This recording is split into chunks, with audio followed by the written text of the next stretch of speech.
প্রিয় বন্ধুরা, আসসালামু আলাইকুম। আজকে আমাদের এই পাবনা জেলার চাষকিয়া আলহাজ হারুনুর রশিদ হাফিজে মাদ্রাসা ও এতিমখানার মিটিং ডাকা ছিল এই জালসা উপলক্ষে। এই মাসেরই 26শে ডিসেম্বর রোজ শুক্রবার এখানে জালসা অনুষ্ঠিত হবে, তার জন্য মিটিং ডাকা হয়েছিল। তো মিটিংয়ের সকল কাজে যার যার কাছে বুঝিয়ে দেবে সেটা সবার কাছে বুঝিয়ে দিল।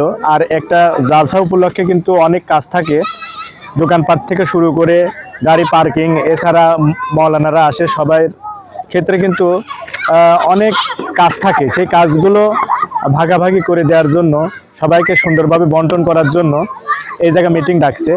তা আমরাও এখানে উপস্থিত হয়েছি সেই মিটিংয়ে। তো এখানে প্রধান বক্তা আর দ্বিতীয় বক্তা, যারা বক্তা থাকতে বিশেষ বিশেষ বক্তা থাকতে আমি তাদের নাম বলতেছি।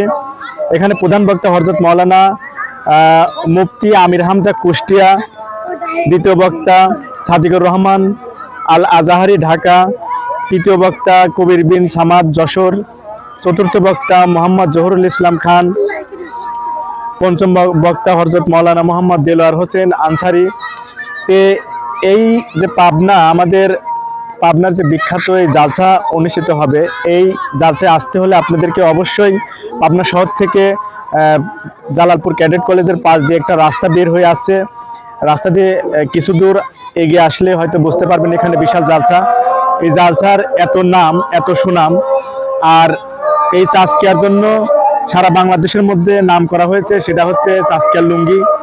এখানে সবাই পরিচিত, এই লুঙ্গির থেকেই এই চাষকিয়ার নাম পরিচিত। তো সবাই জালসায় অবশ্যই আসবেন।